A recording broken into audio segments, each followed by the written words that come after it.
Hello everyone, this is Kona, and thank you for tuning in to another TF2 commentary. Now you've probably heard that Valve recently added paid mods to Steam, starting with Skyrim. Now it seems like a lot of people are really upset about this because something like this has never been done before. For the longest time, mods have always been something that's free. I guess people call it a passion project, where fans of the game enhance or modify the original purely motivated by their love for the game. For the first time that I can think of, Valve is the first to implement a system that has the potential to monetize some of these mods legally, and people seem to be kind of mad about this, but I for one am kind of glad that Valve is taking the first steps.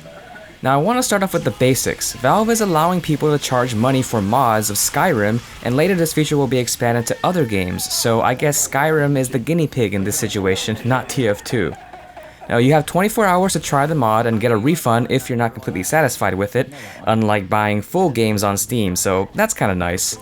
Now I think there are a few things that some people are unhappy about with this system. The first being that now we have to start paying for these mods which used to be free. Also the percentage cut that goes to the developer or to the modder. Some people don't agree with that percentage cut, and also the idea of quality control for these mods. Now I want to start off with this whole mod should be free thing. Now this model has been used for years. I can still remember this from like 10 years ago. By the way, my favorite mod is Desert Combat for Battlefield 1942. Awesome mod, and it actually helped with the development of the official Battlefield 2 game, so that's kind of cool. Now we're so used to getting these mods for free that we think it should be like this forever, but I don't think it should be like that. I think that modders, if they make a good product, should be rewarded for their work. Now making money from a mod can be kind of a gray area because the modder didn't have to pay fees for things like the game engine, and depending on how transformative the mod is, a modder might be using a lot of the original IP from the game, which he or she didn't come up with themselves. This might have scared away a lot of modders from even trying to make something because of all the legal issues with it, but Valve's system is almost saying, this developer is okay with you making mods for their game, and you could potentially make some money from it.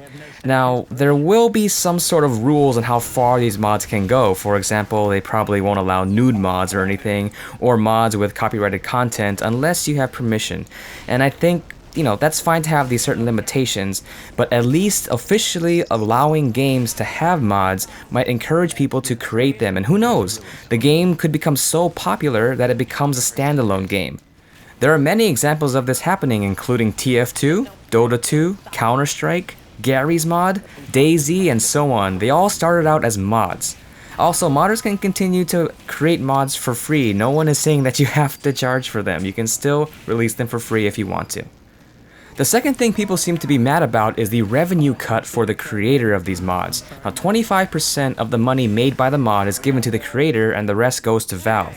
Now on the surface this split seems kind of unfair because the creator did all the work, but there's probably a reason for doing this. Now correct me if I'm wrong, but I think if you created an item for TF2 or Dota 2 for example, and it's sold as an in-game item, don't you also get 25%?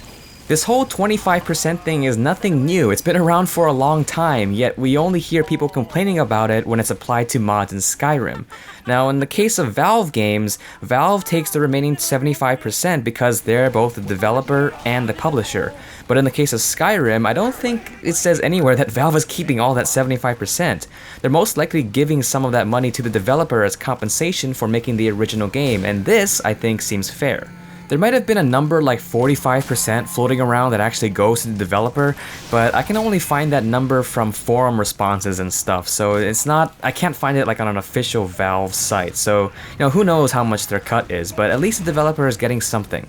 Now Gabe Newell on Reddit said that actually each game sets their own share, so this whole 25% thing I guess goes down to the original developer and what they want from it, so we can't really start blaming Valve for all of this kind of stuff. Now it might be that some people don't realize the value or the potential value Valve is bringing with their system, and that's why they're thinking that it's unfair. Now Steam is the largest digital game distribution platform in the world, and having your content on Steam means that it's seen by more eyeballs. More eyeballs means more people playing, and more people playing means potentially more money if you decide to monetize it, of course. Also, Steam services are just so convenient. Remember the old days of buying a game on a disc and having to install it with a CD key? Technically a physical copy of the game is exactly the same as a digital download, so why go with digital download, right? Well, because it's way more convenient. What Valve is offering is a convenient way for modders to create mods, get them noticed, install them, and play them. They take care of the hosting on their servers, they provide bandwidth for downloading, and they even give your mod its own page where you can view customer responses and feedback so that you don't have to set up your own website with all those extra services like forums. I recently heard of a mod for TF2 called Team Fortress 2 Classic, which I think is supposed to implement ideas that were scrapped or never released in the TF2 that we know today, and it may also add some new things as well.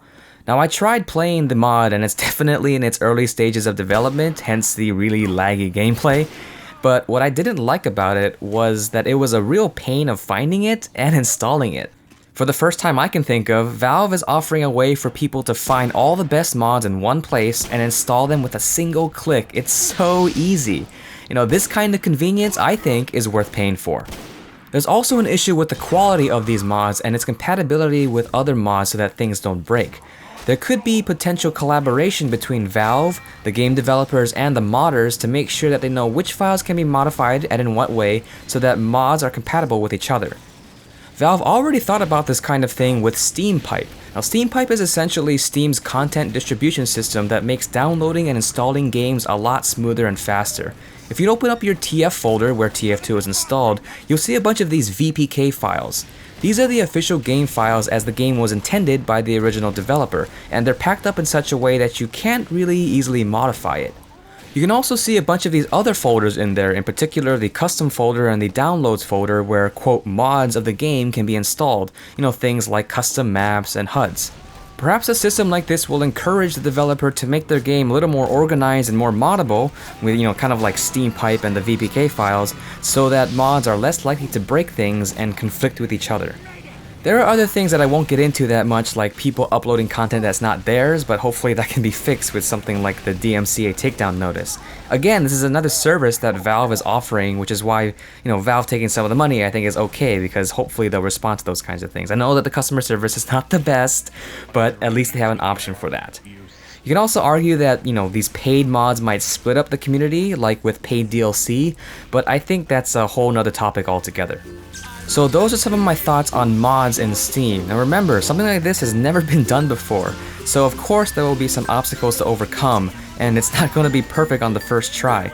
This is uncharted territory we're talking about, and the only way to figure out if this can work is to try it out and see. Now my question for you is, what do you think about these paid mods on Steam? If there was a mod for TF2, say TF2 Classic for example, would you pay for it if it was on Steam? And also, does the convenience factor of this system make you more willing to try mods? Let me know in the comments below. So I hope you enjoyed this video, thank you very much for watching, and have a great day.